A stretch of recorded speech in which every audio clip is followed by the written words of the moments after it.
Hey folks, it's Kary Oberbrunner and Tom Dean. How you doing today, Tom? I am doing really well, thank you. Yes. Well, listen, I've heard good stuff about you. I was talking to my friend David the other day, um, and David Hancock, and he was mentioning you. And there's just you're doing good stuff all over the world, and you're here today, and we're talking about some of the cutting edge changes that are happening. My first book came out in 2004, and it certainly is not the same publishing world. What's changed since 2004? Really think about that 16 years, there's several things that come to mind. The evolution of um, multiple formats, first of all. The ebook craze just took off in the last decade, really. Yeah. And then the audiobook phenomenon really has probably in the last 4 years, 4 to 5 years, been a significant player in how people consume content. Yeah. So there's that, and then there's the huge one, like the retail landscape. I mean, 16 years ago, you still had multiple major chains. You had Borders, you had Mhm. Walden's may have been gone. I can't remember. Definitely Borders was a big player. Barnes and Noble, Books a Million, thinking about those national chains on Yes. the general market side. And then on the Christian side, there was Lifeway and Family Christian Stores. And combined, those two chains were over 500 retail brick and mortar spots. Mm. And honestly, even independent Christian bookstores in its heyday was like 10,000 like 15 years ago. And today there's probably maybe 1,200 mom and pop independent Christian bookstores. So You probably didn't know this. My parents in Milwaukee, Wisconsin, used to own the apple of his eye, and it was a Christian bookstore. And I don't think I've ever shared that before, but now no, that you bring that up, so that was like early 80s, man. That was Mhm. a long time ago. But with Keith Green and Sandy Patty and all those things going on. So you shared a stat the other day about audiobooks, though. What did Yeah, you say that yeah, Audible users consume how much per day? yeah. So Audible, just for context, Audible is really kind of owns the audiobook market. I mean, I think 90% probably, or high 80s% of audiobook content is consumed through the Audible platform.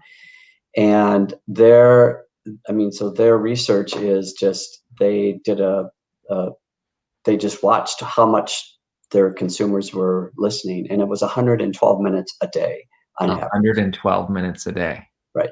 Yeah. Wow. Well, I So, fully agree because I mean, yesterday I did um I did 90 in one sitting, like cycling, you know? sure. Uh, and my friends say, how do you read so much? And it's Yeah. it's because I listen to audiobooks. Yeah. Right. That's Yep. amazing. So we have a lot of people jumping in. We have several from London. We have Nashville. We have New York. We have Scotland in the house. So, folks, this is a chance for you in the next 25 minutes to ask questions related to writing, publishing, and marketing. Yes. Michael from Montreal is on our team, and he's posting the link for Wednesday's big major training, which is our final one of 2020, and it's called Unwrap Your Best-Selling your bestseller book. And we're going to talk about all the shifts that have happened and how to take advantage of this opportunity. But other thoughts, um, other thoughts today as you're thinking about Tom, just publishing in general. Why? So you might have readers say, well, if Borders closed and if all these Christian stores closed, readership is down. And yet, from all my research, because of COVID and other things, readership is up. So how does the author today pivot with all these details you're sharing? Well, it really kind of like the number one thing I tell authors is Amazon is the 24/7 bookstore. So however you are portraying yourself um, via Amazon, whatever your book, I mean, it just has to be robust. So there has to be a really good synopsis. There has to be a really good description. If there's a video trailer, it should be posted there. Amazon gives you the opportunity to do an A+ page that could highlight some endorsements, maybe.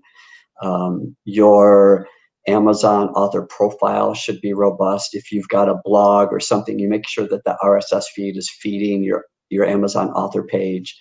Um, so, I mean, you just have to like remember that Amazon is the bookstore that's open 24/7, 365 days a year. And they have such customer loyalty where, if you're a Prime member, you pretty much can get it the next Mhm. day or the Mhm. next. Right. And even the whole, hey, we know what you're looking at. We know what books we want to suggest to Uh, you. yeah. So it's not just this random stranger at a bookstore. Hey, who are you? What are you looking for? They pretty much know you. And that even gets into my book Unhackable, Yep. how they're studying you. But Yep. are these advantages? Because there's two ways to look at everything. One way is the negative, oh, borders shut down. COVID is, affecting Barnes and Noble. The other is to say readership is up and now Amazon can study you. Yeah, I mean, definitely the algorithms that Amazon plays with to feed you, like new books, new content is a good thing, I think. I mean, my heart is always for the local independent, bookstore, whether it's a Christian bookstore or a non-Christian bookstore. Um, so I'm always encouraging authors too to like figure out a way to support. I mean, when things are back, when people are out, more frequently, hopefully, Yeah. and things aren't so shut down. Um, whatever you can do to drive business through your local retailer. We need our retailers to succeed. Yes. Um, I mean, as much as we place a high value on Amazon or BarnesandNoble.com or the other online, booksellers, we need our brick and mortars to survive. Very cool. I love that. And my mom in Milwaukee, she partnered with her local bookstore to do book signings. Yes. And she had a good showing, so she didn't just say, hey, can I partner with you for your bookstore? She then went and sent all of her Hmm. family, friends, anybody, and said, I'm going here. Good for And her. so it was a win-win-win. you Yep. know the Yes. family and friends won because they were able to get a signed book. The bookstore was so happy, they said, come back again anytime for a second one. And then she won because it gave people a reason to Yes. say, oh, I'm going to go out and see her. So what about that? Thoughts on going to a local bookstore for a book signing if you're an Hmm. author? Hmm. Oh, without question. I mean, you're like, if you have, especially if you can, I mean, a lot of the onus to bring people in will be on you, but most bookstores, especially the small, like the independents, they've got their own email list. They should be um, Advertising it? advertising it, cultivating their list, making sure that there's in-store signage, get that book up front, in the store placement. Um, if you're a part of a church and or the book club, like the local book clubs, if it's a book club kind of a book opportunity, make sure that you're capitalizing on that. Love it. Yeah, I don't know all if of you those know things. this. Do you know that at the Igniting Souls conference, maybe you do know about this, but we have the conference and then we have a mega store. We're talking about the Barnes and Noble with the elevator, multi-floor at Polaris shopping mall in Columbus, Ohio. And they partnered with us the Oh, last three nice. years. and they buy at least 3 copies, maybe 5, of every author, which means that we did the world's largest. We had over 80 authors and Nice. lit up the whole store, stations, book readings with a microphone. So we wanted to do that, but they were happy because they had one of their best selling days. I bet. That's fantastic. Yeah, yeah. And it does, it takes some work, but Yep. we're happy to do that for our authors. Here's some questions. Rochelle says, do you feel Kindle Unlimited now, do you know about this? Because I recently know about this. Yeah. It's like in my peripheral vision. Yeah. I haven't looked into it a whole lot. So what I understand Amazon Kindle or in Kindle Unlimited is that we as authors can choose to have our book in Kindle Unlimited, which means that the customer is on a monthly subscription.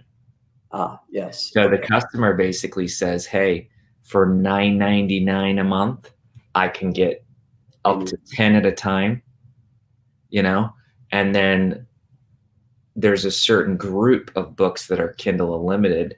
And I'll tell you what, I just enrolled about 3 weeks ago because there was one book I was going to buy and it was already Kindle Unlimited. So Amazon said, hey, you're going to buy it anyway. Do you want to do it? And it said 2 months for 99 cents each. Now, I said, well, I'm going to spend $5.99 on that book. sure, right. So now I'm in Kindle Unlimited as a consumer. And then I went in and checked out 10 books that I wouldn't have gotten normally. Yep. But the problem is that as an author, you don't make as high of Sure. royalties. Yep. So what do you think? Do you think it's better to go lower on royalty for the sake of getting exposure? Yep. All day long.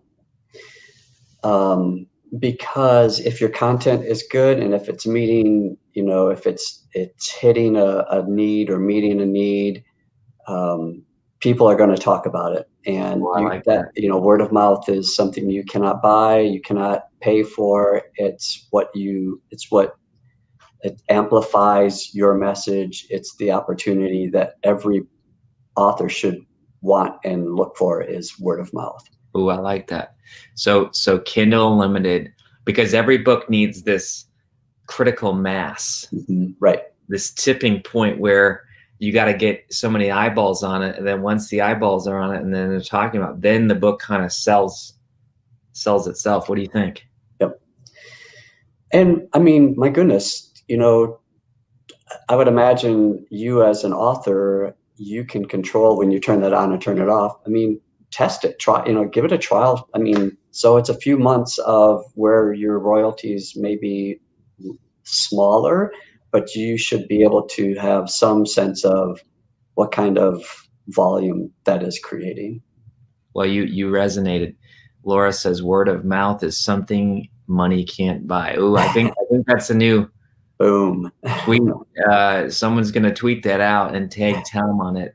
And Rochelle, and I think she is right, the royalty goes by word count. In other words, Amazon tracks, did this person read it? Right. Versus did they just claim 10? Yep. And again, they're trying to protect themselves. Sure. And make it so that, an author can't give $1,000 to their readers and say, everybody go get it on Kindle and just claim it. Yeah. But like you said, if you open it, your philosophy is still the same. Right. If people are reading it, then it's a good thing. I even recommend, Tom, they got this KDP Select, which basically tells authors that if they want for 90 days, they're only allowing their ebook on Kindle versus Nook and other places. Only on Kindle for 90 days. And then what happens is they're able to do these Kindle deals. Yeah. For example, a countdown deal, like today it's 99 cents, tomorrow it'll be $1.99, the next. So you can kind of gamify some of these Mm-hmm. marketing things. But again, your philosophy is still the same. If Mm-hmm. people are reading it, that's a win. Is that Yeah, is that what you're saying? for sure. Yes. I mean, and the whole idea of a Kindle exclusive for 90 days. I mean, they You own the represent a lot of the majority market. of the market. So, I mean, they're just trying to establish themselves, continue to keep establishing themselves. They have to be competitive. But um, it's the Nooks and the others of the world that have to just like figure out how they can stand out. Their own, yeah, definitely. Um, Michael says he used to work in a bookstore, and a book signing was as important at the store as the authors. Mm. Yeah, and what I've realized too, even if you only have 5, 10 people show, get a photographer. My buddy Mark Thomas is going to like this. In fact, Renee, tag Mark and Shelley photography, but get a photographer there, get some shots, and even post it. And what I've realized is on Facebook, a lot of your friends will see it and say, "Hey, I live out of town. I couldn't make it." But now you're top of mind. What do you think about that? Mhm. Leveraging the social media. Oh, yeah, without question. And you talked about even if there's just 5 or 10, and that is that's anytime we at Zondervan, when I was at Zondervan, when we say yes to an author, yes to a book signing, it was always we always had the caveat like you may not have hundreds of people, you may have just a dozen. In fact, I went to a book signing once with Terry Blackstock, who was a New York Times best-selling Christian suspense author, and there might have been only a dozen people that showed up. And so it's good for it can be a little humbling, but what Terry did was she spent more time with each person than she could have possibly if there had been 100 people there. And so it was those photo ops. Some people would grab their phone and say, "Oh, my mom can't come. Would you do a video, or would you video chat with her for a second?" So it's those types of, those are gonna. Oh yeah, she made a client for life. You made a huge impression. Right, Yeah. exactly. It's those types of opportunities that you may not get if there were lots and lots of people there and you only had 30 seconds to sign each person's book. Wow. I love that. Melissa says, what do you think about this question? Well, I mean, price point, I always am cautioning authors, publishers, make sure that the price point is in line with the comp titles for that book. Don't make it look like it's a fire sale. Don't price it out of the market, but don't leave money on the table. So, I mean, you really have to it's just a hard, you got to look at everything, the page count, the binding, what the competition's at. Um, That and makes sense. yeah, yeah. So, Yeah, like, in other words, if something's way out of line, either way, it's not a good thing. right. Yeah. I had a client that was selling a Bible for like $67. It was a leather Bible. It was and I'm like, that's a non-price. You're leaving money on sell it for $69.99. That's what all of the competitors doing. I mean, that $2 is not going to set you apart that much. So anyways, yeah, just, That makes sense. Okay. yeah. Got it. Got it. Well, I see people here, all kinds of great people. Ask questions, folks. You got 9 minutes left. As we're getting the final questions to come in here, Tom, let's talk about Wednesday, because Wednesday is an opportunity where I'm going to share, as a 5-time traditionally published author, I'm going to share, here's what I did. Here's what I wish I knew. Hmm. Here's what the publisher expected me to do. In fact, Zondervan was twice Right. a publisher for me, and I was deeply honored and thankful. But really, I think I'm going to blow apart some mysteries and some myths. And I think that there's a lot of myths out there that when you get traditionally published, you just sit back and cash the checks. What do you think? Can you bring some realities to the people here? And is that a bad thing? Like, we always kind of, I'm not saying we don't bash traditional publishers, but you were in one. They're Right. great people. Right. They're awesome. You have teams. You've worked with, why do traditional publishers need to take 85%? And are they taking 85%? Are some of that paying for the book, some of that paying for the Barnes and Noble audience that you get, sales teams? Give us the inner circle here. Yeah, I mean, there definitely was, what a publisher does. Well, in our case, so we answered to HarperCollins New York, who was our owner, who answered to News Corp. So so we had, I mean, we weren't a family-owned publisher. Like, there are some still family-owned publishers still in the Christian space, Tyndale and Crossway, and so they have those. They don't have that financial pressure on them to perform and to perform at a certain level. But yeah, I mean, a publisher is bringing so much to an author as far as value in the editorial process and the sales, with sales and with marketing, with distribution, with inventory, all of those, all that overhead that goes into, the portion that a publisher takes from a book. I think the other thing, it's always helpful to remind authors that during a season, there's always multiple books being released. And so a publisher can give so much attention and focus, for a short amount of time. And then there is that, whatever, 6-12 months after a book comes out, that there is a lot more onus on the author to be actively engaged in marketing the book, because the publisher is just moving on to the next project, moving on to the next book. Yeah. Well, and that's why with Author Academy Elite, I really tried to say, can we give authors, as much as possible, a traditional book experience, but with them retaining the rights and royalties? And it's been a unique, exciting dance. I think we've really turned some heads in the sense of like, well, gee, you guys do an author conference and you have an author award ceremony and you can get foreign rights, and the author does have a say in the cover. And then there's also naturally some drawbacks, but I think that what we're going to share on Wednesday is really a cutting edge model.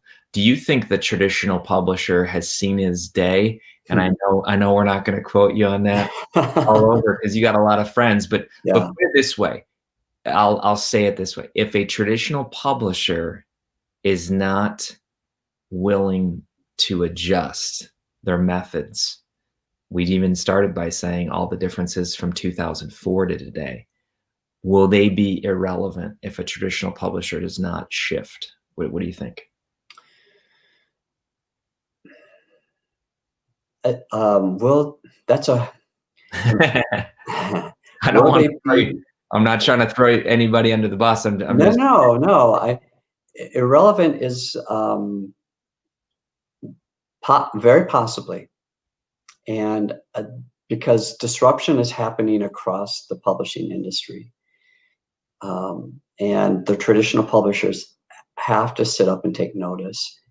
And if you as an author, if you have a vertical audience, I talk about this all the time, that deep vertical audience that you have engagement with,